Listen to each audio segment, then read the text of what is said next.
Hello my dear students, I welcome you all on engineers वाला platform. और चलिए आइए स्टार्ट करते हैं आज के इस सेशन को। आज हम लोग डिस्कस करने वाले हैं बेसिक थर्मोडायनेमिक्स में एक्सर्जी चैप्टर।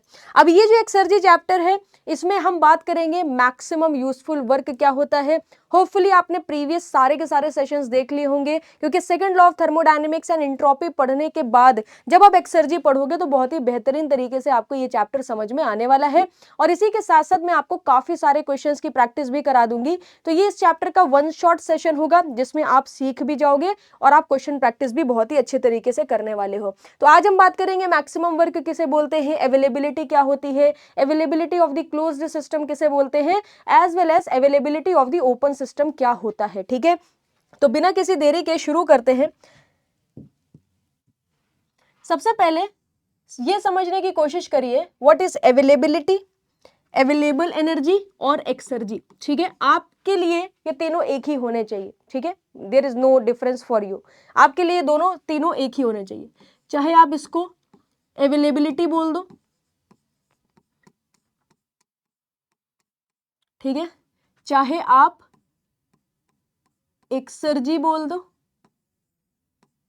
और चाहे आप अवेलेबल एनर्जी बोल दो, अवेलेबल एनर्जी बोल दो। ठीक है, तो अवेलेबिलिटी बेसिकली है क्या और किसके बारे में ये बात कर रही है। ठीक है, सबसे पहले तो आप ये समझने की कोशिश करिए, मान लो आपके पास ये टोटल एनर्जी है। Let us consider this is the total energy and this is your heat. ठीक है, तो आप बेसिक थर्मोडायनेमिक्स में ऑलरेडी पढ़ चुके हो कि इस हीट को हम 100% वर्क में कंप्लीट नहीं कर सकते, एक पार्ट ऑफ हीट को वर्क में कन्वर्ट किया जा सकता है। ठीक है, तो अगर हमारे पास ये क्या है, टोटल एनर्जी है, this is the total energy, this is the total energy, ये हमारे पास क्या है, अवेलेबल है, total energy, total energy, and we already know we can't use this total energy, a part of heat we can use, इसका कुछ portion हम use कर सकते हैं, पूरा यूज नहीं करा जा सकता। तो हमने यहाँ पर क्या करा, हमने ये कंसिडर करा कि चलो अच्छा ये हमारे पास टोटल हीट है, तो चलो ये देख लेते हैं कि मैक्सिमम टू मैक्सिमम हम कितना यूज कर सकते हैं। समझ आ रही बात, मैक्सिमम टू मैक्सिमम, यहां पर बात सिर्फ मैक्सिमम की चलेगी।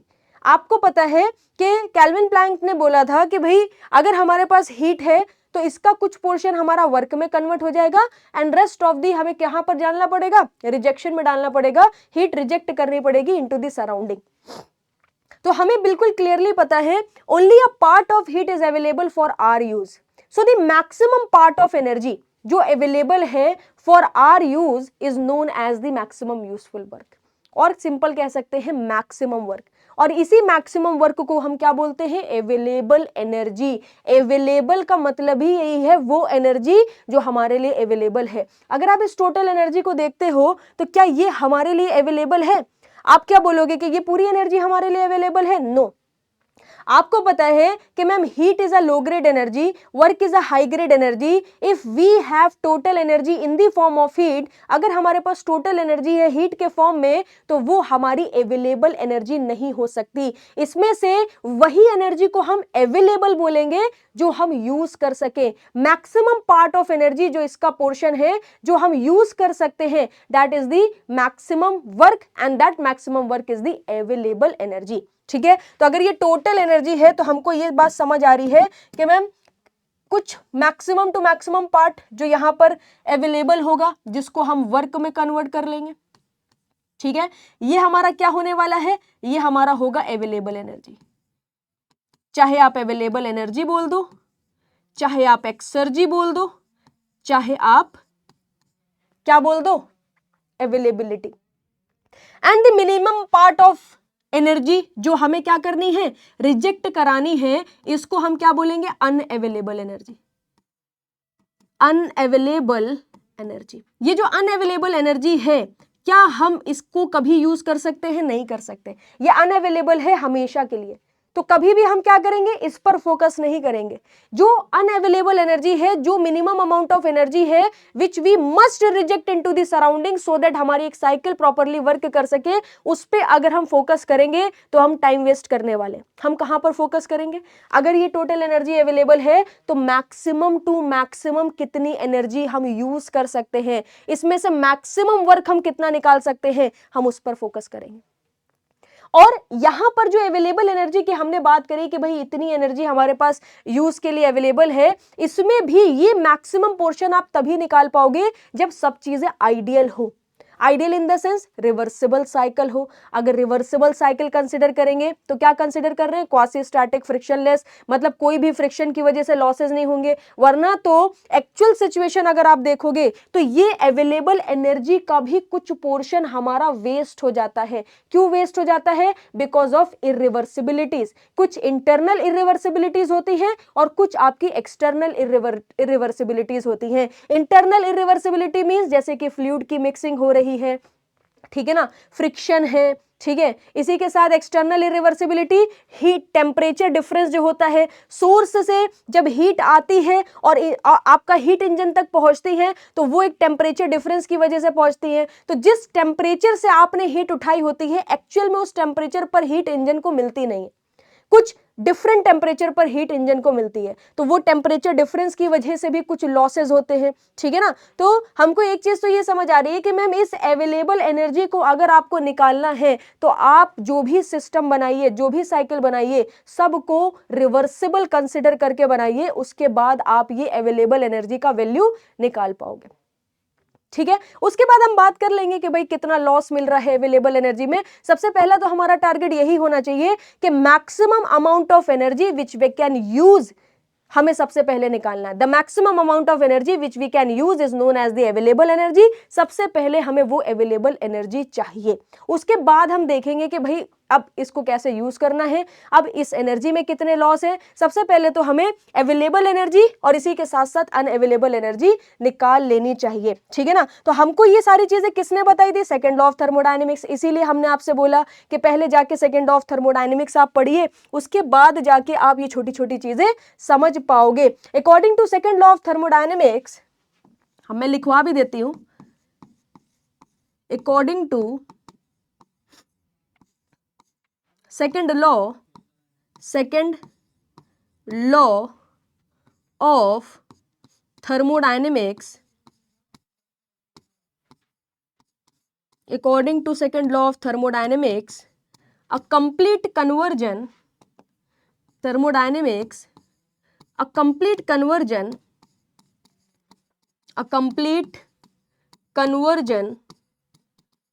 of low grade energy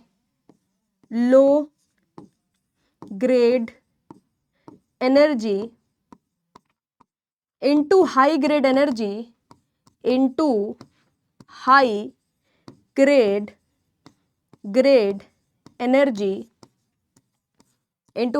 energy is not possible, ठीक है ना।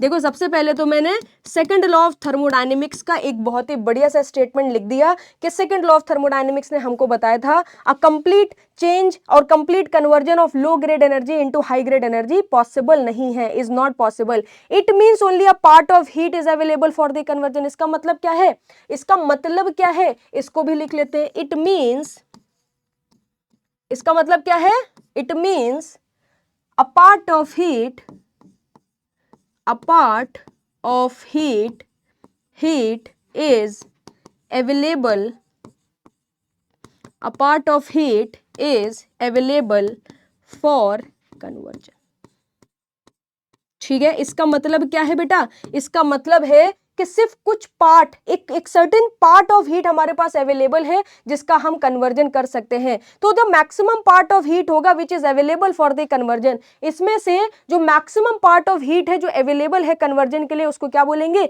अवेलेबल एनर्जी बोलेंगे। तो इसको भी लिख लेते हैं, the maximum part of heat, the maximum part of heat, the maximum part of heat which is available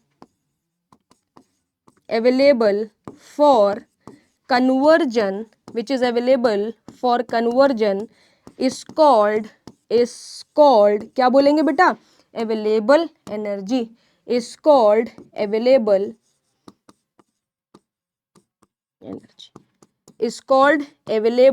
energy, ठीक है। तो ये चीज हमको यहां पर समझ में आ गई बेसिकली, ठीक है। And the minimum part of heat which must be rejected into the surrounding, वो मिनिमम पार्ट ऑफ हीट जो सराउंडिंग में जाना ही जाना है, उसको क्या बोलेंगे, अनअवेलेबल एनर्जी बोलने वाले हैं। And the minimum part of heat, the minimum part of heat which must be rejected into the surrounding, ठीक है ना, and a minimum part of heat which must be rejected into the surrounding is called क्या बोलेंगे, unavailable energy. इसको क्या बोलेंगे, unavailable energy, unavailable, ठीक है जी।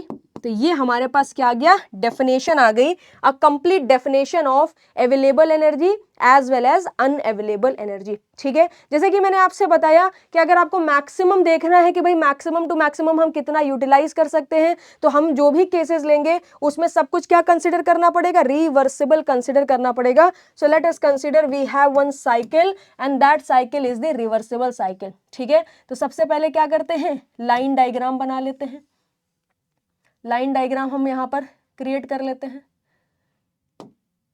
लेट अस कंसीडर कि हमारे पास एक रिवर्सिबल हीट इंजन है, ठीक है। रिवर्सिबल आप कारनॉट कंसीडर कर सकते हो, Carnot is also a ideal cycle, ठीक है। तो मैक्सिमम एफिशिएंसी देगी, तो मैक्सिमम वहां से वर्क आउटपुट निकालना आपके लिए आसान होगा, क्योंकि भाई सब अब हमको क्या देखना है, टोटल एनर्जी में मैक्सिमम कितना हमारे पास है यूज के लिए। अब उसमें से रिवर्सिबिलिटी की वजह से हम क्या यूज नहीं कर पा रहे हैं, that is the secondary thing. पहले तो हमें यही देखना है कि अगर हमारे पास टोटल क्यू है तो उससे मैक्सिमम टू मैक्सिमम कितना डब्ल्यू निकाल सकते हैं, वो कौन बताएगा, कारनॉट साइकिल बता देगी, ठीक है। तो हमने यहां पर क्या करा, कंसीडर कर लिया कि मान लो ये लोअर टेम्परेचर पर है, ठीक है। लेट अस कंसीडर कि हमारे पास एक रिवर्सिबल हीट इंजन है, ये इसका सोर्स का टेम्परेचर कितना है, मान लो TH टेम्परेचर है। TH टेम्परेचर पर ये क्या दे रहा है, QH हीट ले रहे हैं इससे, QH हीट से ये हमें क्या बना के दे रहा है, वर्क दे रहा है, और यहीं से हमें ये मैक्सिमम वर्क निकालना है। बचा हुआ QL रिजेक्ट हो गया किस टेम्परेचर पर, TL टेम्परेचर पर, and this is the reversible heat engine. हमने यहाँ पर क्या कंसिडर करा है, रिवर्सिबल हीट इंजन कंसिडर करा। इसका अगर आप TS डायग्राम बनाओगे, जैसे कि मैंने आपसे बोला कि Carnot will be the one of the best option for us, जिससे हम कैलकुलेशन कर सकते हैं। तो TS डायग्राम पर अगर आप कारनॉट साइकिल को ऑब्जर्व करोगे तो वो एक रेक्टेंगल की तरह आपको यहां पर देखने को मिलने वाली है, ठीक है। हॉरिजॉन्टल एक्सिस पर अगर आप देखोगे तो एंट्रोपी की वैल्यू मिलने वाली है, और वर्टिकल एक्सिस पर अगर आप देखोगे तो टेम्परेचर की वैल्यू आपको यहां पर देखने को मिलने वाली है, ठीक है जी। अब देखो जरा, 1 से लेकर 2 प्रोसेस हो गया आपका, ठीक है। ये क्या हो गया, 2 से लेकर 3 प्रोसेस हो गया, 3 से लेकर 4 हो गया, और 4 से लेकर 1 आपका कंप्लीट हो गया।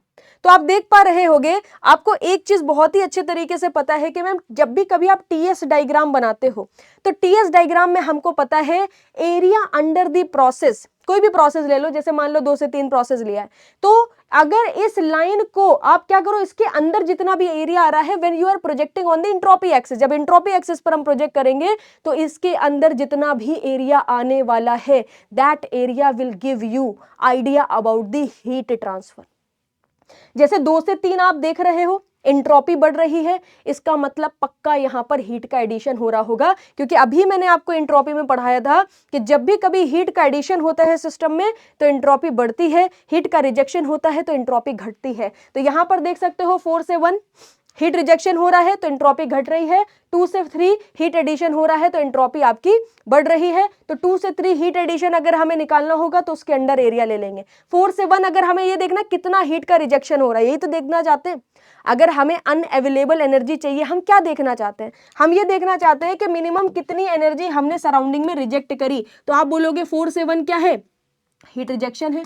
पहले मैं इसको लिख देती हूं, यहां पर आपने हीट एडिशन कराया है, यहां पर आपने हीट का रिजेक्शन कराया है। This is the Q input, this is the Q input and this is the Q rejection, ठीक है। तो मैं वो एरिया आपको यहां पर हाईलाइट करके दिखाती हूं, वो एरिया आपको हाईलाइट करके दिखाती हूं जो एरिया आपको क्या बताएगा, क्यू आर के बारे में बताएगा, और ये जो क्यू आर होगा यही क्या होने वाला है, अनअवेलेबल एनर्जी। ठीक है, तो यू कैन सी कि इतना एरिया 4 से 1 प्रोसेस जो है उसमें बेटा इतना एरिया आपका इन्वॉल्व है, इतना एरिया आपका यहां पर इन्वॉल्व है। तो इसको मैंने क्या करा, हाईलाइट कर लिया, इतना क्यू रिजेक्शन आप यहां पर करा रहे हो। ठीक है ना, लेट अस कंसिडर कि यहां पर जो आपको इंट्रोपी का चेंज देखने को मिल रहा है, ये इंट्रोपी का चेंज आपका है ds।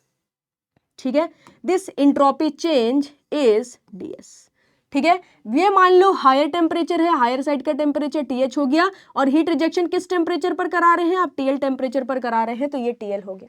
ठीक है, अब यहां पर हमको बहुत ही अच्छे तरीके से पता है कि अगर ये हमारे पास कार्नोट साइकिल है, सबसे पहले हम क्या कर सकते हैं, we can apply the formula of efficiency.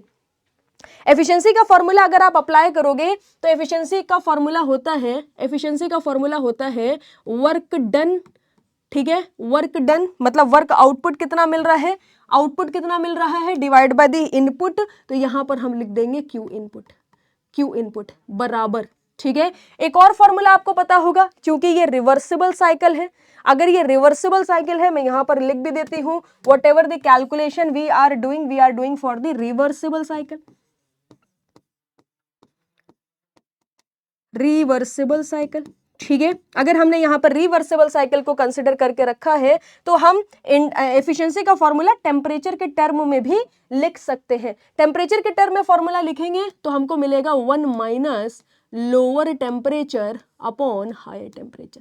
ठीक है, तो यहां से हम क्या कर सकते हैं, वर्क डन निकाल सकते हैं। तो वर्क डन का जो फॉर्मूला आपको देखने को मिलेगा that will be equal to the, कितना हीट का एडिशन करा है, ब्रैकेट में 1 minus lower temperature upon higher temperature. ठीक है, अब आप एक चीज समझने की कोशिश करिए, ये तो वर्क डन का फॉर्मूला आ गया।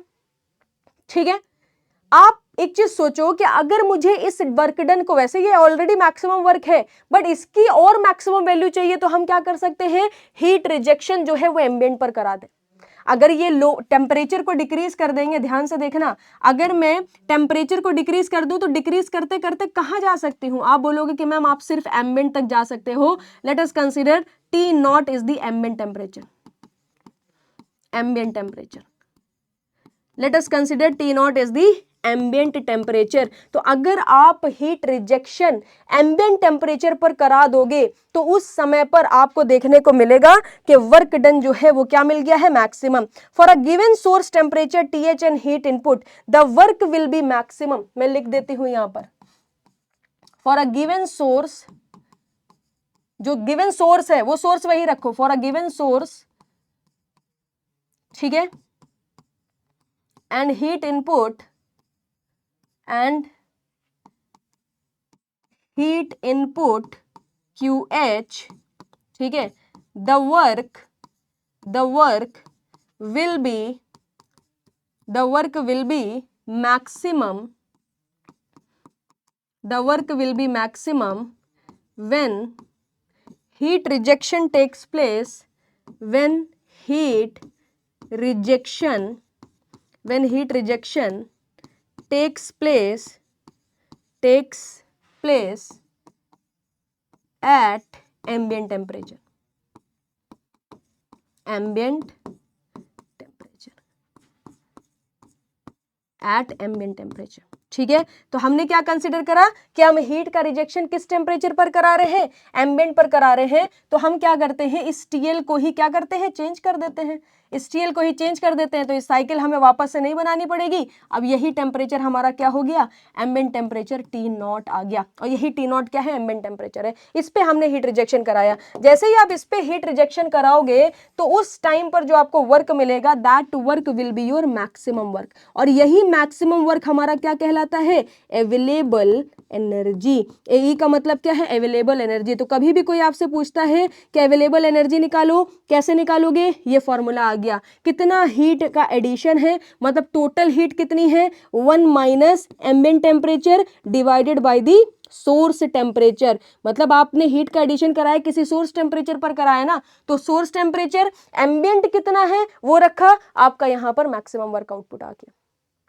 इतना वर्क सिर्फ और सिर्फ, मतलब इतनी एनर्जी सिर्फ और सिर्फ हमारे पास क्या है, अवेलेबल है, विच वी कैन यूज, जो हम यूज कर सकते हैं, जो हम यूज कर सकते हैं, ठीक है। The maximum amount of work which we can convert it into the work done, the maximum amount of energy, क्या लिखा है यहां पर, ध्यान से देखिए, the maximum part of heat which is available for conversion, जो अवेलेबल है कन्वर्जन के लिए वो हमारी अवेलेबल एनर्जी कहलाएगी। तो हमने अवेलेबल एनर्जी निकाल दी। अनअवेलेबल एनर्जी कैसे निकाल सकते हैं, देखो जरा, अनअवेलेबल एनर्जी निकालने के मैं आपको दो तरीके बता सकती हूं। सबसे पहला तरीका तो देखो, मैम एक काम कर लो, अनअवेलेबल एनर्जी का तो एक तो सिंपल दिख रहा है कि आपके पास टोटल कितना था, क्यू इनपुट था, इसमें से जो आपने कन्वर्ट कर लिया है उसको माइनस कर दो तो आपको अनअवेलेबल एनर्जी मिल जाएगी। तो इससे एक अंदाजा लगता है कि मतलब क्या है, the summation of available energy plus unavailable energy, available energy plus unavailable energy किसके बराबर होगा, टोटल एनर्जी के बराबर हो जाएगा, जो कि हमारे पास अवेलेबल है। दूसरा आप क्या कर सकते हो, आपको पता है कि मैम ये जो हीट रिजेक्शन हो रहा है यही आपकी क्या है, कुछ नहीं है, unavailable energy, this is known as the unavailable energy. और आपको पता है कि ये टीएस डायग्राम है, अगर टीएस डायग्राम है 4 से लेकर 1 प्रोसेस के बीच में हीट का रिजेक्शन हो रहा है, वही अनअवेलेबल एनर्जी है। तो इसके अंदर जो ये जो हाईलाइटेड एरिया है, ये एरिया निकाल लीजिए, वही आपका क्या होगा, अनअवेलेबल एनर्जी होगी। तो अगर आप यहां पर देखोगे तो ये रेक्टेंगल है, इसकी हाइट T0 है, और यहां पर अगर आप बेस देखोगे तो मैंने ds लेके रखा है। तो अनअवेलेबल एनर्जी का जो फॉर्मूला है वो हो जाएगा T0 इंटू ds, ठीक है, T0 इंटू ds। तो ये हमारे पास क्या आ गया, कंप्लीट कंडीशन आ गई। अच्छा, दो चीजें हमने यहां पर देखी हैं, अगर आपको मैक्सिमम वर्क चाहिए, अवेलेबल एनर्जी चाहिए, तो दो कंडीशन यहां पर आपको हमेशा फॉलो करनी पड़ेगी। पहली कंडीशन है the cycle must be a reversible cycle, and the second condition is heat rejection must be at heat rejection must be at ambient temperature. So there are two conditions. यहां पर अगर आप देखोगे तो हमने यहां पर दो कंडीशंस को बनाया है, दिखाती हूं आपको, ठीक है। देयर आर टू कंडीशंस, चलो इसको लिख लेते हैं, conditions for available energy, condition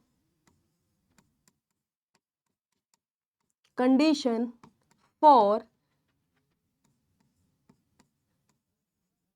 available energy, condition for available energy, ठीक है। अब ध्यान से मेरी बात सुनने की कोशिश करिए। पहली कंडीशन क्या लगाई, the cycle must B reversible cycle, the cycle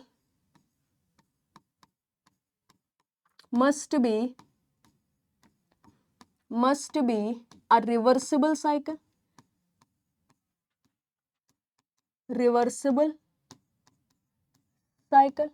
ठीक है। दूसरा क्या है, heat rejection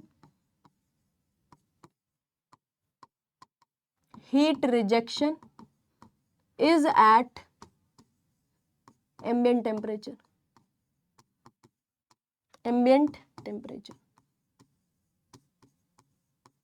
heat rejection is at ambient temperature, ठीक है।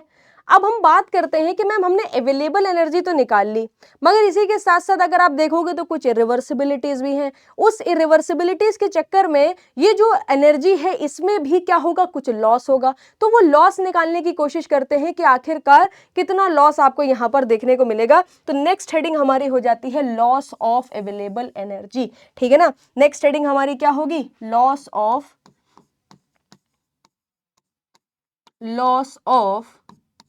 available energy, loss of available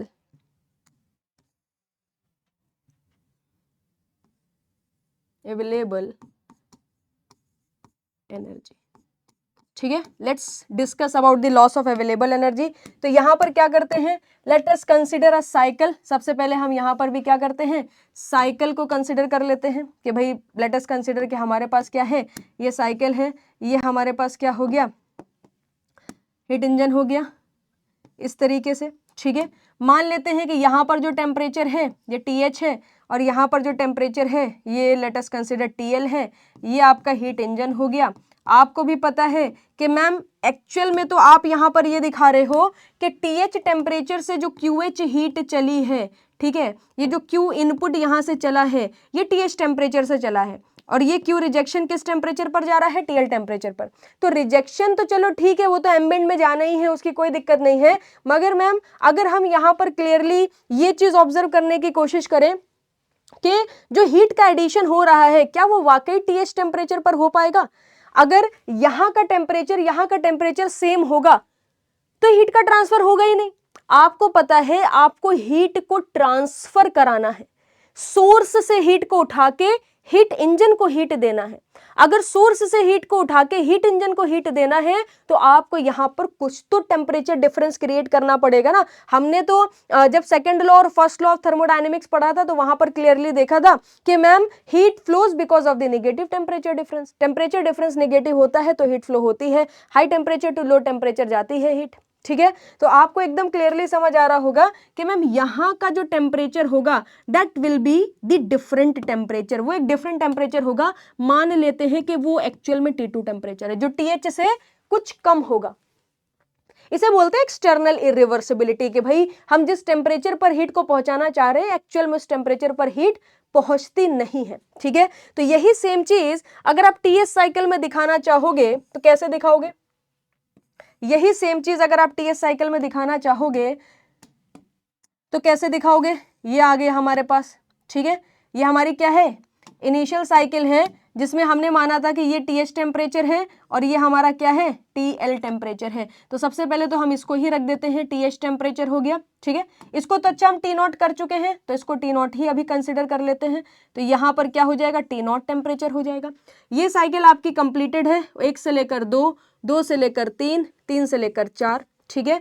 अब देखो कितना हीट आप ऐड करा रहे हो Q इन, वो तो चेंज नहीं हुआ है, हीट सेम है मगर टेम्परेचर डिफरेंट हो गया है। पहले TH था अब T2 हो गया है। आपको पता है कि मैम जो TH टेम्परेचर है वो ज्यादा होगा, T2 टेम्परेचर कम होगा। अच्छा कहां से कहां तक कौन से प्रोसेस में हीट का एडिशन चल रहा है, मैम 2 से लेकर 3 प्रोसेस में हीट का एडिशन चल रहा है। तो अगर अब आप बेसिकली ये देखना चाहो कि कितनी हीट हमने यहाँ पर ऐड कराई तो आप बोलोगे कि मैम 2 से 3 के अंदर का जो एरिया है वो एरिया आप यहाँ पर कंसिडर कर लो। तो हम बोलेंगे कि भाई ये 2 से 3 प्रोसेस है, इसके अंदर जो एरिया आएगा ये एरिया, ये आपको क्या देने वाला है, नेट हीट ट्रांसफर देने वाला है, मतलब नेट हीट इनपुट देने वाला है। इतनी हीट हम ऐड करना है। आइडियली अगर हम यहाँ पर चीजें कंसिडर नहीं करते हैं कि भाई सेम टेम्परेचर पर हम मान लेते हैं कि हीट ऐड हो रही है तो सेम टेम्परेचर पर तो इतनी हीट ऐड होगी, बट एक्चुअल कंडीशन में आपने क्या देखा कि TH टेम्परेचर पर हीट ऐड नहीं हुई है मैम। इतनी हीट जो ऐड हुई है वो T2 टेम्परेचर पर हुई है, इतनी हीट जो ऐड हुई है वो T2 टेम्परेचर पर हुई है। तो आपने देखा कि टेम्परेचर लाइन नीचे आ गई है, मतलब एक्चुअल में जो हीट का एडिशन हो रहा है वो 2 से 3 ये हो रहा है, ये हो रहा है, ठीक है। तो आप क्या यहीं पर रुक सकते हो, नहीं, आपको आगे बढ़ना पड़ेगा। क्यों आगे बढ़ना पड़ा मैम, ऐसा क्या हुआ कि यहां पर हमको आगे बढ़ना पड़ गया, उसका रीजन है क्योंकि हीट तो आप सेम ही ऐड करा रहे हो। अगर टेम्परेचर नीचे आ गया तो आपने देखा कि भाई इतना एरिया हमने लूज कर दिया है, तो एरिया में गिरावट आ गई ना, तो वो एरिया आप यहां पर जाके कॉम्पनसेट करोगे, वो एरिया आप यहां पर जाके कॉम्पनसेट करोगे। तो एक्चुअल में जो साइकिल होगी वो आपको ये साइकिल देखने को मिलने वाली है। जितना एरिया आपने यहाँ पर लूज करा उतना एरिया आपने यहाँ पर गेन भी कर लिया, जितना एरिया आपने वहां पर जाके लूज करा उतना एरिया आपने यहाँ पर जाके गेन भी कर लिया। देखो ना, वो एरिया लूज करा तो ये एरिया हमने यहाँ पर गेन कर लिया। तो इसका मतलब है कि जो एक्चुअल में प्रोसेस है वो यहाँ पर हो रहा है 2' से लेकर 3' और 3' से लेकर 4', ठीक है। तो आप एक चीज समझने की कोशिश करिए। अच्छा हमने अगर जो कुछ लूज करा है तो डेफिनेटली वो अनअवेलेबल हो गया होगा। तो आप यहाँ पर देख पा रहे होंगे कि मैम अगर हम इसको ऑब्जर्व करें, ये जो 0.4 है इसको मैं यहाँ पर लिख देती हूँ, लेट अस कंसिडर ये हमारे पास क्या आ गया है, 0.4 आ गया है, ठीक है। ये साइकिल है, अभी यहाँ पर शिफ्ट हो गई है, ठीक है। तो पहले अगर आपने देखा हो, पहले हमने कितना अनअवेलेबल एनर्जी देखा था, इतना अनअवेलेबल, इतना देखा था, ये अनअवेलेबल एनर्जी थी, ठीक है। ये क्या थी बेटा, अनअवेलेबल एनर्जी थी, देख पा रहे होगे आप, ठीक है। अब आप देख पा रहे होगे ये कुछ एरिया जो है एक्स्ट्रा बढ़ चुका है, ये कुछ एरिया जो है एक्स्ट्रा बढ़ चुका है, क्योंकि टेम्परेचर वो नहीं रीच कर पा रहे हैं जो हम रीच कर सकते थे। तो यहां पर देखो, पहले ये बेटा क्या था, ये ds था, अब बदल के क्या हो चुका है, ds डैश, कुछ भी मान लो, ds डैश मान लो, कुछ भी मान लो, ठीक है, ds1 ds2 भी मान सकते हो। तो ये ds हो गया और ये हमने क्या कंसिडर कर लिया, ds डैश कंसिडर कर लिया। तो आपको क्लियरली दिख रहा है कि मैम साइकिल जो है उसमें चेंज तो आया है, यहाँ पर ये हमको क्या देखने को मिल रहा है, इंक्रीज इन अनअवेलेबल एनर्जी, ठीक है। अनअवेलेबल एनर्जी में आपको इंक्रीमेंट देखने को मिला है। This is known as the increase in unavailable energy. इसको हमने यहां पर क्या करा, हाईलाइट कर दिया, लिख भी देते हैं यहां पर ताकि कोई भी कंफ्यूजन ना रह जाए। This is known as the increase in unavailable energy.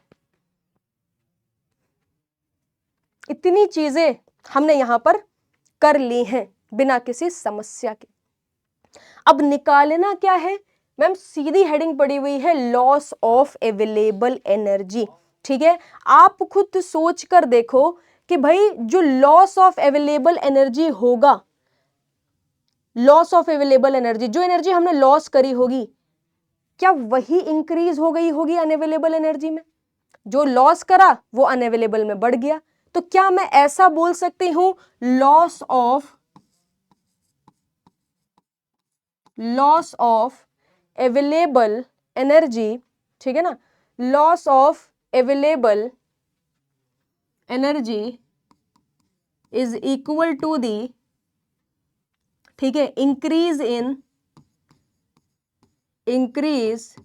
In unavailable energy. भाई जितना इधर से खो दिया होगा उतना अनअवेलेबल में बढ़ गया होगा, बहुत ही सिंपल सी बात है, ठीक है। तो अगर हमें लॉस ऑफ अवेलेबल एनर्जी निकालनी है तो इंक्रीज इन अनअवेलेबल एनर्जी को हमें देख लेना चाहिए। इंक्रीज इन अनअवेलेबल एनर्जी मतलब ये वाला एरिया। तो क्या मैं ऐसे कर सकती हूँ, टोटल एरिया में से ये व्हाइट वाला एरिया माइनस कर दूं तो बचा हुआ एरिया मिल जाएगा? तो आप बोलोगे कि मैम कर सकते हैं। टोटल एरिया कितना है, T not into ds dash, minus करना है आपको टी नॉट इंटू ds। जैसे ही आप ऐसा करोगे तो आपको ये इक्वेशन देखने को मिल जाएगी, ये इक्वेशन आपको बढ़िया तरीके से देखने को मिल जाएगी। यहां से क्या कर सकते हैं, टी नॉट बाहर निकाल सकते हैं, निकाल लो भाई, क्या मिलेगा, ds डैश माइनस ds मिल जाएगा। बहुत ही बेहतरीन, ds डैश माइनस क्या मिल गया, ds मिल गया। अच्छा, आपको भी पता है इंट्रोपी का फॉर्मूला, ds बराबर q बाई टी, सारा रिवर्सिबल चल रहा है तो रिवर्सिबल के लिए q बाई टी रिवर्सिबल आराम से लग जाएगा। तो ds डैश अगर आप देखोगे तो q इनपुट तो सेम ही है ना, मतलब यहां से जो q आ रहा है वो तो सेम ही आ रहा है, वो तो आपको सेम ही देखने को मिल रहा है, ठीक है। और चाहे आप यहां का देख लो, यहां पर चाहे आपने ऐड करा हो और चाहे आपने यहां पर ऐड करा हो, मतलब चाहे इस लाइन में ऐड करा हो चाहे इस लाइन में ऐड करा हो, तो आप क्या कर सकते हो, सीधा सीधा लिख सकते हो टी नॉट। जब आपको ds डैश मिला तो ये वाली लाइन आप फॉलो कर रहे थे, ये वाली लाइन, तो इसमें q कितना है, q input divided by temperature कितना है, T2 है, माइनस जब आप ds फॉलो कर रहे थे तो एक्चुअल में आप वही सोर्स टेम्परेचर ले रहे थे जिस सोर्स टेम्परेचर पे सोर्स बेसिकली अवेलेबल था, तो ये हो जाएगा TH, ठीक है।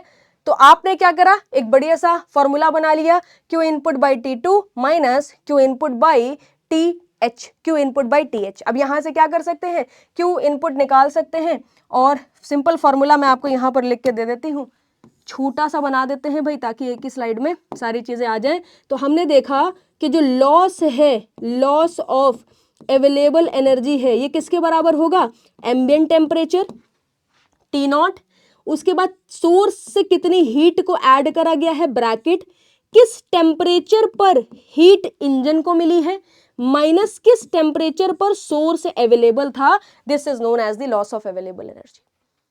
This is known as the loss of available. इसके बाद भी और भी चीजें हैं, वो धीमे धीमे करके हम डिस्कस करेंगे, बट हाँ अभी फिलहाल के लिए आपको ये जो कुछ चीजें हैं ये बढ़िया तरीके से समझ में आ जानी चाहिए कि सबसे पहले हमने क्या करा, अवेलेबल एनर्जी की बात करी, उसके बाद हमने बात करी कि कितना लॉस ऑफ अवेलेबल एनर्जी हमको यहां पर देखने को मिलने वाला है। ठीक है, अच्छा एक चीज ध्यान रखना, जिस तरीके से हम लोग बोलते हैं ना कि एनर्जी कंजर्व्ड है, मास कंजर्व्ड है, ठीक है, तो अवेलेबिलिटी कंजर्व्ड नहीं है, एक्सर्जी कंजर्व्ड नहीं है, क्यों, because of irreversibility.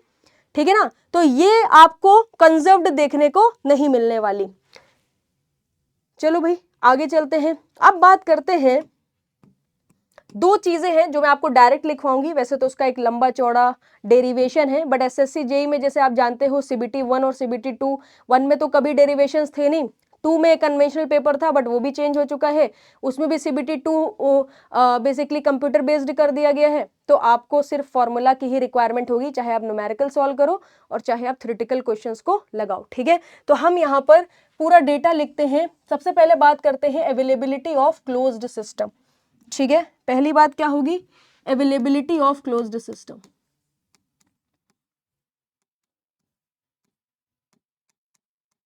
Availability of closed system.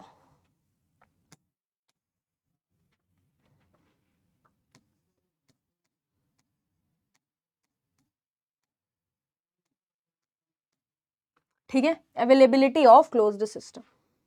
तो यहां पर हम निकालने क्या जा रहे हैं, सबसे पहले ये समझिए, maximum amount of work that can be obtain from a closed system undergoing a process in such a way that the final condition must be the equilibrium condition with the surrounding. मतलब एक close system से maximum amount of work आप कितना consider कर सकते हो, और सिर्फ मैक्सिमम अमाउंट ऑफ वर्क नहीं, maximum amount of useful work आप कितना किसी भी सिस्टम से ले सकते हो, अगर सिस्टम की जो फाइनल कंडीशन हो वो डेड स्टेट हो। डेड स्टेट का मतलब होता है system is in equilibrium with the surrounding, जो सराउंडिंग की कंडीशन है वही कंडीशन आपकी किसकी हो चुकी है, सिस्टम की हो चुकी है। ठीक है, तो यहां पर जो हम मैक्सिमम यूजफुल वर्क निकालते हैं पूरी कैलकुलेशन करके, पहले आप ध्यान से एक चीज ये देखो, क्लोज सिस्टम के नाम पर हम क्या कंसिडर कर सकते हैं, पिस्टन सिलेंडर अरेंजमेंट। ठीक है, इस तरीके से मान लो पिस्टन हमारा यहां पर है,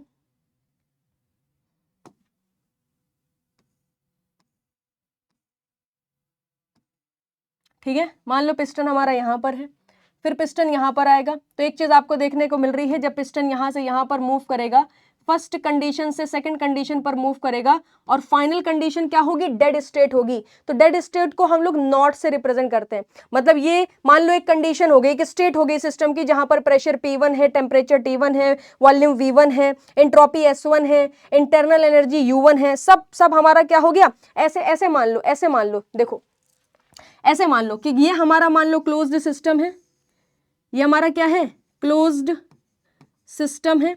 इस टाइम पर इस क्लोज्ड सिस्टम की कुछ स्टेट होगी ना, स्टेट ऑफ द सिस्टम, तो मान लो प्रेशर P है, वॉल्यूम V है, एंट्रोपी S है, इंटरनल एनर्जी U है, टेम्परेचर T है, मगर जब ये मैक्सिमम वर्क देगा तो फाइनल कंडीशन क्या रीच करने वाला है, यही क्लोज्ड सिस्टम जो होगा, यही क्लोज्ड सिस्टम जो होगा, इसकी फाइनल कंडीशन क्या हो चुकी होगी, नॉट, मतलब सराउंडिंग हो चुकी होगी, तो प्रेशर P नॉट हो चुका होगा, वॉल्यूम V नॉट हो चुका होगा, temperature T not, entropy S not, internal energy U not. तो मतलब कुल मिला के ये है कि स्टेट ऑफ द सिस्टम को आप सिंपल PVSUT से भी रिप्रेजेंट कर सकते हो, अगर आप चाहते हो तो P1 V1 S1 U T1 भी लिख सकते हो, और फाइनल कंडीशन को हम नॉट से रिप्रेजेंट करेंगे। इस कंडीशन को हम लोग क्या बोलते हैं, डेड स्टेट बोलते हैं। डेड स्टेट का मतलब ही यही है, system is in equilibrium with the surrounding. तो कंफ्यूज बिल्कुल नहीं होना है कि डेड स्टेट एक्चुअल में है क्या। ठीक है, तो सबसे पहले मैं आपको यहां पर लिखवा देती हूं कि कितना वर्क, मैक्सिमम वर्क आपको देखने को मिलता है जब आप पूरी कैलकुलेशन करते हो, तो आपको यहां पर जो मैक्सिमम वर्क देखने को मिलता है that will be less than और इक्वल टू, देखो इक्वल टू कब होगा, जब सब रिवर्सिबल हो। सब रिवर्सिबल हो तो मैक्सिमम वर्क इक्वल मिल जाएगा, और अगर कुछ भी उसमें इरिवर्सिबिलिटी हुई, कुछ भी लॉसेज हुए, तो मैक्सिमम वर्क या तो इक्वल होगा या तो इससे कम होगा। इससे ज्यादा हो सकता है क्या? नहीं मैम, इससे ज्यादा कैसे हो जाएगा? रिवर्सिबल में इक्वालिटी गेन कर लेगा, बाकी अगर कुछ लॉसेज होंगे, रिवर्सिबिलिटी की कंडीशन होगी, तो हमेशा जो मैक्सिमम वर्क है वो कम ही होने वाला है। तो फॉर्मूला होता है U1 minus T not S1, ठीक है ना, U1 minus T not S1, minus लगा दीजिए, ठीक है, 1 से लिया है अगर मैंने इधर तो इसको भी 1 से ले लो, सब में 1 लगा दिया, ठीक है, तो आपका नोटेशन चेंज नहीं होगा तो कंफ्यूजन नहीं होगी। U not minus T not S not, ठीक है, तो ये इनिशियल हो गया और ये फाइनल कंडीशन क्या हो गई? डेड स्टेट हो गई। यू इंटरनल एनर्जी है, टी नॉट क्या है? मिन टेम्परेचर है, एंट्रोपी क्या है? S1 और S नॉट, मतलब इनिशियली जो स्टेट थी सिस्टम की वो, और फाइनल जब डेड स्टेट गेन करेगा तो एंट्रोपी S नॉट है। ये जो मैक्सिमम वर्क है ये अलग चीज है, ये मैक्सिमम वर्क है। क्या इतना मैक्सिमम वर्क हम यूज कर सकते हैं? नहीं। क्यों? क्योंकि जिस समय पर ये जो पिस्टन है ये इधर चला होगा तो साथ ही साथ ये क्या कर रहा होगा? सराउंडिंग में जो एयर है उसको कंप्रेस कर रहा होगा। आपको ऐसा लग रहा है कि मैम इसके अंदर जो हमारे पास सिस्टम होगा, जो वर्किंग फ्लूइड होगा, ये क्या कर रहा होगा? ये एक्सपेंशन कर रहा होगा, सही बात है, मगर जब पिस्टन इधर जाएगा तो इधर कुछ खाली तो था नहीं, इधर क्या था? एम्बिएंट था, सराउंडिंग थी, तो सराउंडिंग को कंप्रेस करते हुए क्या होने वाला है? इस वर्किंग फ्लूइड का एक्सपेंशन होने वाला है। तो जब पिस्टन सराउंडिंग को कंप्रेस करेगा, मतलब पिस्टन इधर जाने के लिए यहां से सराउंडिंग को हटाएगा, सराउंडिंग के एयर को हटाएगा, तो अगर वो सराउंडिंग के एयर को हटाना चाहता है तो कुछ वर्क उसमें भी वेस्ट होने वाला है, कुछ वर्क उसमें भी क्या होने वाला है बेटा? वेस्ट होने वाला है। तो हमें क्या करना पड़ेगा? इस मैक्सिमम वर्क में से उस वर्क को क्या करना पड़ेगा? सब्ट्रैक्ट करना पड़ेगा। इस मैक्सिमम वर्क से क्या करना पड़ेगा? उस वर्क को सब्ट्रैक्ट करना पड़ेगा।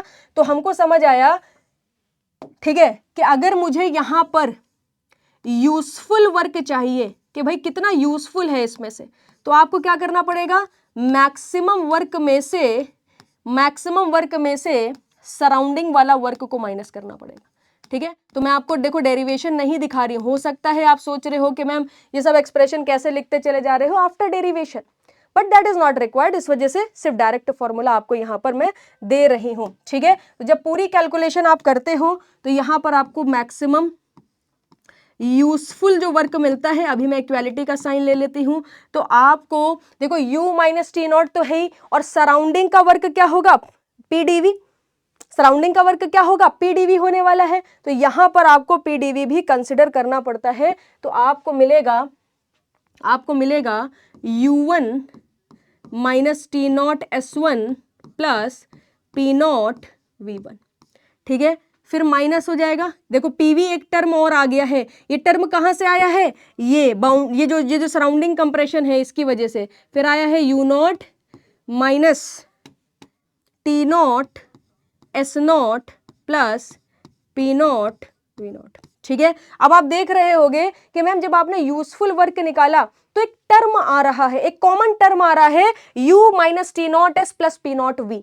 अगर आप फर्स्ट स्टेट के लिए लिख रहे हो तो U1 S1 V1 हुआ जा रहा है, अगर आप डेड स्टेट के लिए लिख रहे हो U not S not V not हुआ जा रहा है। इसका मतलब है कि यहां पर एक कॉमन फंक्शन आ रहा है, उसी कॉमन फंक्शन का जो डिफरेंस है, मतलब एक स्टेट पर एक कॉमन फंक्शन बन रहा है, एक स्टेट पर एक कॉमन फंक्शन है, फर्स्ट स्टेट पर ये कॉमन फंक्शन है और उसके बाद फाइनल स्टेट जो डेड स्टेट है उस पर कॉमन फंक्शन बन रहा है।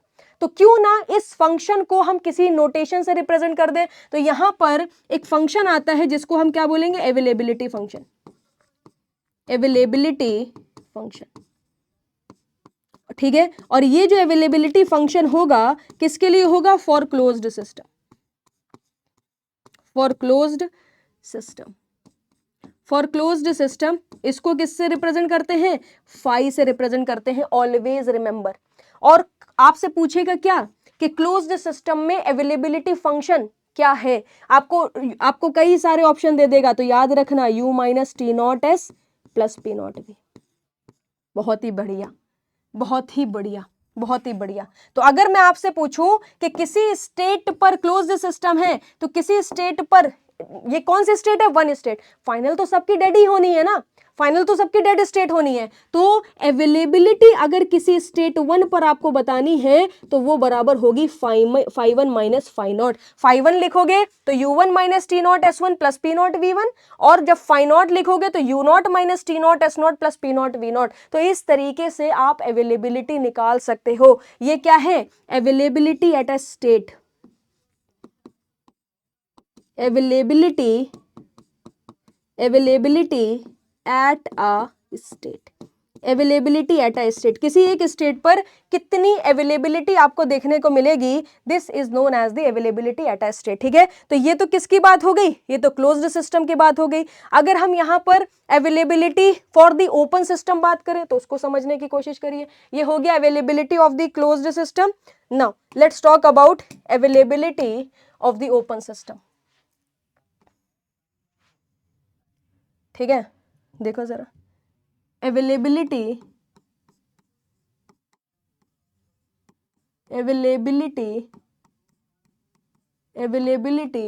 Of a open system, availability of a open system. ठीक है, तो ओपन सिस्टम के लिए क्या कर सकते हैं, ओपन सिस्टम बना सकते हैं। ओपन सिस्टम आपको पता ही है कैसे बनता है,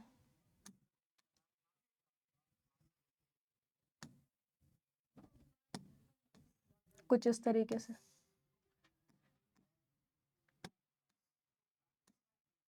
ठीक है ना, तो इसके लिए भी क्या होता है बेटा, पूरा कैलकुलेशन होता है। Again I am saying the same thing कि मैं आपको कैलकुलेशन नहीं दिखाने वाली, कैलकुलेशन हम कराते हैं अशोका बैचेस में, क्योंकि वहां पर हमारे पास सिर्फ बेसिक थर्मो पढ़ाने के लिए ही 60-70 घंटे होते हैं। तो वहां पर पॉसिबल हो जाता है कि हम हर एक चीज को डिराइव कर करके आपको दिखाएं। ठीक है, हर एक चीज को डिराइव कर करके आपको दिखाएं।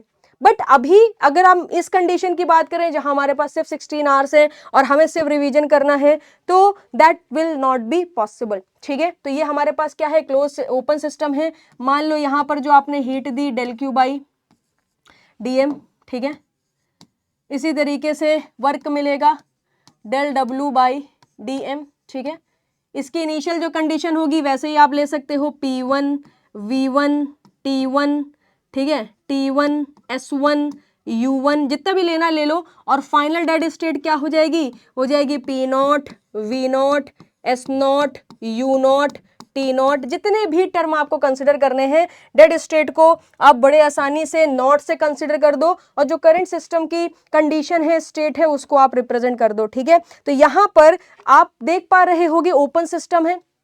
क्लोज सिस्टम में आपने एक चीज ऑब्जर्व करी कि मैम सराउंडिंग कंप्रेशन में भी क्या जा रहा था, कुछ वर्क जा रहा था, तो मैक्सिमम वर्क निकाला, उसमें फिर P नॉट V को सराउंडिंग वर्क को माइनस भी करा। यहां पर इस तरह की सिचुएशन आपको नहीं देखने को मिलने वाली, क्योंकि ये कंट्रोल वॉल्यूम सिस्टम है, यहां वॉल्यूम फिक्स्ड रहेगा, मास खाली आपका फ्लो करने वाला है। तो यहां पर जो आपको मैक्सिमम वर्क मिलता है, मैक्सिमम वर्क, ठीक है, दैट विल बी लेस और equal to the H1 minus T naught S one minus H naught minus T naught S naught. ठीक है, तो ये आपका क्या आ गया, this is the open system. H क्या है, इंथैल्पी, टी क्या है, एम्बिएंट टेम्परेचर, एस क्या है बेटा, एस आपका क्या कहलाएगा, S is known as the entropy. ठीक है, अगर यहां पर स्पेसिफिक इंट्रोपी ली है तो एक काम आप और कर सकते हो, यहां पर स्पेसिफिक इंथैल्पी ले लो H1, ठीक है, और स्मॉल h कर दो H नॉट। ठीक है,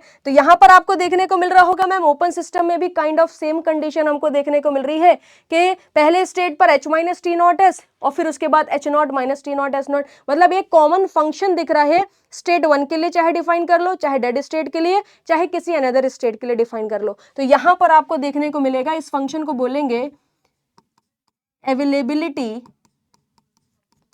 function, availability function for open system. जब आप PYQs खोलोगे ना, देन यू विल रियलाइज कि मैं यहां पर आपको क्या करा रही हूं। ठीक है, साइन से रिप्रेजेंट करते हैं, फॉर्मूला हो जाता है H minus T naught S. ठीक है, याद रखना स्मॉल एस है तो स्मॉल h होगा। तो यहां पर किसी भी स्टेट पर अगर आपको ओपन सिस्टम की अवेलेबिलिटी बतानी है तो ये हो जाएगा psi1 minus final condition is psi0। ठीक है, availability at a state, availability at a state, availability at a state. ठीक है, तो ये जो मैंने फॉर्मूलाज आपको दिए हैं, these are very important formulas. Now एक लास्ट टॉपिक और है इसका, उसको भी हम यहां पर कवर करते हैं, जिसका नाम है इरिवर्सिबिलिटी। ठीक है, तो चलो भाई हेडिंग डाल देते हैं उसकी भी, इरिवर्सिबिलिटी की भी। इरिवर्सिबिलिटी,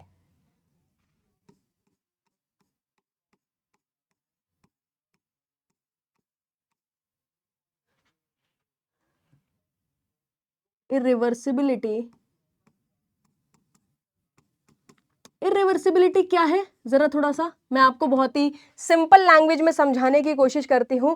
एक चीज आपने देखी कि मैम यहां पर ये हमारे पास टोटल एनर्जी है। ठीक है, टोटल एनर्जी, बहुत ध्यान से सुनना मेरी बात, तो बहुत ही बढ़िया तरीके से आपको समझ में आने वाला है। आपने क्या बोला कि मैम ये हमारे पास क्या है, मैम टोटल एनर्जी हमको देखने को मिल रही है, this is the total energy, this is the total energy. ठीक है, ये मैम क्या है, ये टोटल एनर्जी है। ठीक है, इस टोटल एनर्जी का आपने देखा कि मैम वो पार्ट जो हमारे लिए कन्वर्जन के लिए अवेलेबल है, that is the available energy. ठीक है, that is the available energy, और बचा हुआ जो पार्ट है वो आपका क्या है, अनअवेलेबल एनर्जी है। ये हमारी क्या है, टोटल एनर्जी है। Let us consider this is the total energy. ठीक है, टोटल एनर्जी, बहुत ध्यान से मेरी बात सुनना। इस टोटल एनर्जी का ये वाला जो पार्ट है ये मैक्सिमम वर्क है, बाकी अनअवेलेबल एनर्जी है। जो अनअवेलेबल एनर्जी है वो कभी अवेलेबल नहीं होगी आपके लिए, उसकी उसकी हमें चिंता नहीं है। अगर मैं यहां पर इसको दिखाना चाहूं तो हमको इसकी बिल्कुल चिंता नहीं है, ये जाने दो, वो जाना है, जो जाना है वो जाना है। ये क्या है, अनअवेलेबल एनर्जी है। मगर एक चीज समझो, ये जो मैक्सिमम वर्क है ना, क्या ये पूरा का पूरा अवेलेबल है, नहीं है ना। ये पूरा का पूरा अवेलेबल क्यों नहीं है भाई, साइकिल में प्रोसेसेस रिवर्सिबल नहीं है, हीट जिस टेम्परेचर पर ऐड होनी चाहिए उस टेम्परेचर पर ऐड नहीं होती है, फ्लूइड्स जहां पर यू यूज करते हैं उनमें मिक्सिंग हो रही होती है, फ्रिक्शन की वजह से लॉसेस होते हैं। तो इसकी वजह से जो ये मैक्सिमम वर्क हमको मिल सकता था, इसका भी कुछ पोर्शन हम क्या कर जाते हैं, लूज कर जाते हैं। इसका भी कुछ पोर्शन बेटा हम लूज कर जाते हैं। ठीक है, इसका भी अगर आप देखोगे तो some portion we are losing, some portion we are losing. तो आपको समझ आ रहा होगा कि ये पूरा मैक्सिमम वर्क है, मगर अगर आप देखोगे तो अब ये हमारा क्या है, एक्चुअल वर्क है। और यही जो जो जो पार्ट ऑफ एनर्जी है जो हम लूज कर रहे हैं, that is the irreversibility I, irreversibility I. तो आपको बिल्कुल सब बढ़िया तरीके से समझ आ रहा होगा कि मैम आपके कहने का मतलब है कि जो इरिवर्सिबिलिटी होती है, इसमें अगर आप मैक्सिमम वर्क में से, ठीक है, एक्चुअल वर्क को माइनस कर दो, देखो ये पूरा मैक्सिमम है, इसमें से अगर आप एक्चुअल वर्क को माइनस कर दोगे तो आपको इरिवर्सिबिलिटी मिल जाएगी, आपको यहां पर इरिवर्सिबिलिटी मिल जाएगी। और ये इरिवर्सिबिलिटी का कोई एक कारण नहीं है बेटा, बहुत सारे कारण हैं। हमारा फ्रिक्शन भी कारण है, मिक्सिंग ऑफ द फ्लूइड भी कारण है, ठीक है, परफेक्टली रिवर्सिबल प्रोसेस ना हो पाना भी कारण है, इसी के साथ हिस्टैरिसीस लॉसेस भी एक बहुत बड़ा कारण है। ठीक है, so there is no single reason, we have so many reason. Heat transfer between system surrounding, वो भी आपने यहां पर देख लिया कि भैया जी एक्चुअल वर्क जो है that is always less than the ideal work. ठीक है ना, actual work is always less than ideal work. Ideal work and the difference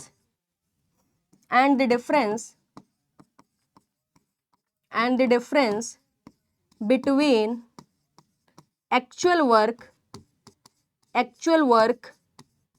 and ideal work is called irreversibility. इसी को ही क्या बोलेंगे, irreversibility बोलने वाले हैं। ठीक है। इसी पर ही गायस-स्टोडलर ने भी एक क्या दी, एक थ्योरम दी, जिसको हम लोग क्या बोलते हैं, गायस-स्टोडलर थ्योरम बोलते हैं। लिख लीजिए GUOY।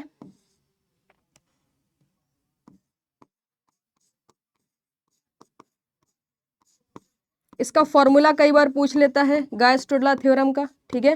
तो ये फॉर्मूला आपको ध्यान रखना है कि भाई जो रेट ऑफ इरिवर्सिबिलिटी होता है that will be equal to the T naught into entropy change of the universe.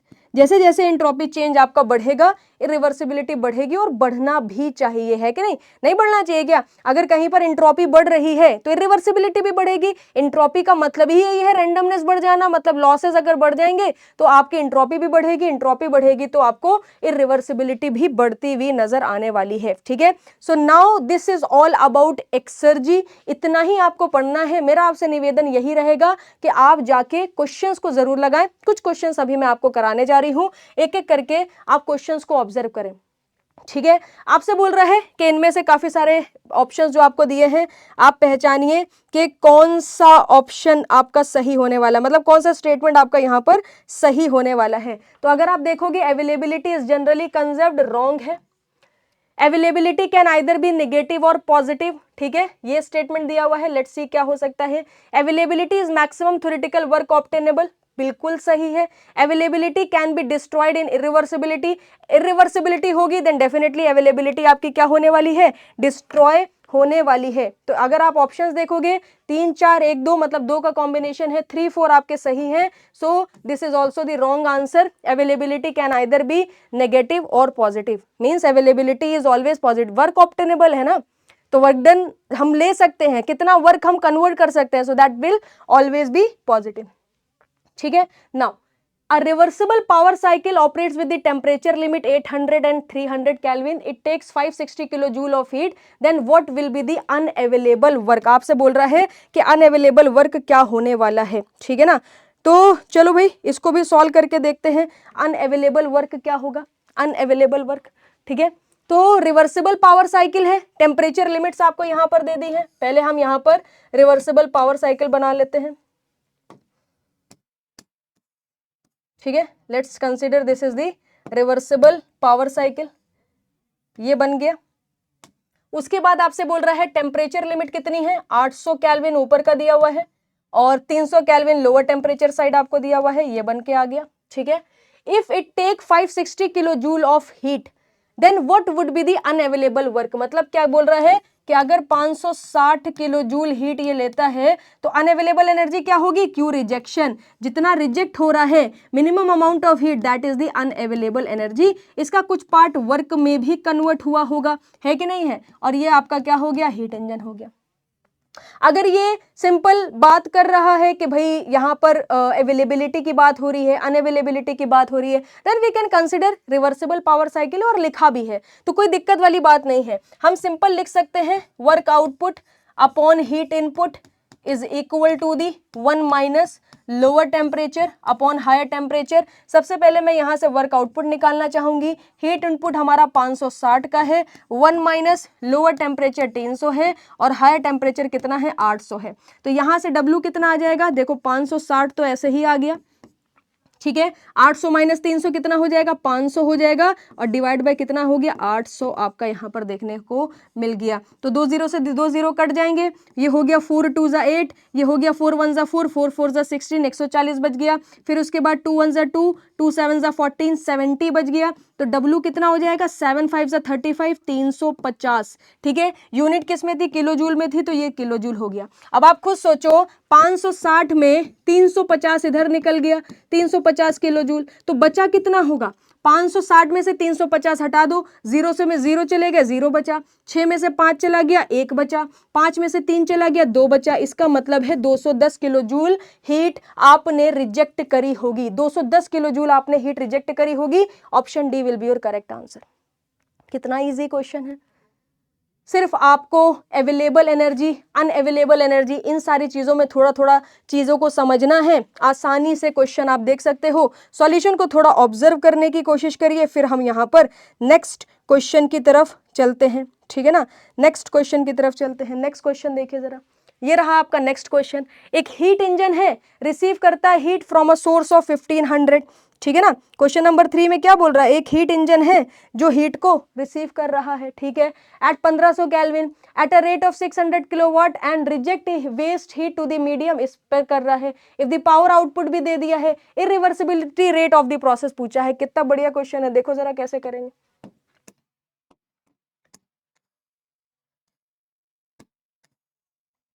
ठीक है, तो जो मैंने आपको पढ़ाया है मैं आपको उसी से क्वेश्चन भी दिखाई दे रही हूं कि भाई आप अंदाजा लगा लो कि क्या कैसे किस तरीके से क्वेश्चन आपसे यहां पर पूछा जाएगा। ठीक है, तो ये हमारे पास क्या आ गया, हीट इंजन आ गया। जैसे जैसे बोल रहा है वैसे वैसे कर लो। Heat engine receive heat from a source of 1500 kelvin at a rate of 600 kilowatt and reject heat at a medium of 350, मगर कितना रिजेक्शन हुआ है नहीं बताया है। ठीक है, तो क्यू आर ले लेते हैं। वर्क प्रोडक्शन जो चल रहा है कितना चल रहा है, आउटपुट 250 है। तो आप देख पा रहे होगे अगर 250 किलोवाट आउटपुट चल रहा है, ठीक है, 250 आउटपुट चल रहा है, तो यहां पर रिजेक्शन कितना हो रहा होगा, 600 में से पहले 200 हटा दो, 400 बचे, 400 में 50 और हटा दो, 350 किलोवाट हो गया। तो रिजेक्शन भी पता चल गया। इरिवर्सिबिलिटी रेट आपसे पूछा हुआ है, आपको पता है कि मैम इरिवर्सिबिलिटी रेट जो होता है वो होता है T not into delta S universe, ठीक है ना, डेल्टा एस यूनिवर्स, ये हो गया। यहां पर अब आपको सिस्टम की इंट्रोपी, सराउंडिंग की इंट्रोपी निकाल लेना है। टी नॉट आपका 350, जो लोअर टेम्परेचर होगा वही आपका हो जाएगा। तो डी एस अगर मैं यहां पर निकालूं तो यहां पर 600 का हीट एडिशन चल रहा है, किस टेम्परेचर पर, 1500 पर। ठीक है मैम, ऐसे कैसे कर दिया, देखो भाई अगर यहां पर हम फॉर्मूले की बात करें तो क्या होता है, डेल क्यू बाई टी होता है। इंजन में हीट का एडिशन चल रहा है तो पॉजिटिव ले लिया है, ये रिजेक्शन है तो निगेटिव ले लो। 350 का रिजेक्शन करा है किस टेम्परेचर पर, 350 टेम्परेचर पर। ठीक है, 350 का रिजेक्शन करा है किस टेम्परेचर पर, 350 टेम्परेचर पर। तो आप देख पा रहे होगे कि हमको यहाँ पर एक एक्सप्रेशन देखने को मिल गया। ठीक है ना, हमको यहाँ पर एक एक्सप्रेशन देखने को मिल गया है। अब इसको हमको थोड़ा सा और बेहतर तरीके से सॉल्व करना पड़ेगा, तो मैं यूज करूंगी कैलकुलेटर का। 600 डिवाइडेड बाय 1500 हो गया, ठीक है, -1 कर देंगे तो माइनस का कितना मिल जाएगा, ये मिल जाएगा माइनस का 0.6। ठीक है, तो 0.6 है और 350 आपको और दे रहा है, तो इरिवर्सिबिलिटी रेट आपका कितना हो जाएगा, 0.6 इंटू, ठीक है ना ना ना, ये हो गया 350 आई नॉट और ये कितना हो गया, 0.6 हो गया। तो यहाँ पर आपको 210 किलो जूल, ठीक है, किलो जूल आंसर मिलेगा, क्योंकि ये तो देखो किस में मिलेगा, किलो जूल पर केल्विन में मिलेगा, है कि नहीं, किलो जूल पर केल्विन में आपको देखने को मिलेगा। तो ये आंसर किस में आ जाएगा, किलो जूल में आ जाएगा। लेट मी चेक, एक मिनट, किलोवाट में आ जाएगा। ठीक है ना, सारी वैल्यूज किस में दी हैं, किलोवाट में दी हैं। तो ये किलो जूल पर केल्विन में ना आके ये किलोवाट पर केल्विन में आएगा, किलोवाट पर केल्विन, और टेम्परेचर का मल्टीप्लाई कराएंगे तो ये भी किस में हो जाएगा, मल्टीप्लाई हुआ तो के कट गया, सिर्फ किलोवाट आपको बचा। तो यहाँ पर इरिवर्सिबिलिटी रेट आपका ऑप्शन डी हो जाएगा। ठीक है ना, ऑप्शन डी हो जाएगा। तो इसी तरीके के क्वेश्चंस हैं शीट में, मैंने आपके लिए कुछ होमवर्क क्वेश्चंस भी ऐड करे हैं जिनको आप जरूर से जरूर सॉल्व करना। और इसके बाद अगर आपको लगता है कि मैम से मैं डिस्कस करना चाहता हूं तो @लामिया मैम PW पर आके जो आपको मैंने होमवर्क क्वेश्चन शीट में ऐड करके दिए हैं इसका डिस्कशन मेरे साथ जरूर करिएगा। होपफुली आपको सेशन देखने में मजा आई होगी। मैं मिलूंगी आपसे नेक्स्ट सेशन में। Till then goodbye, take care.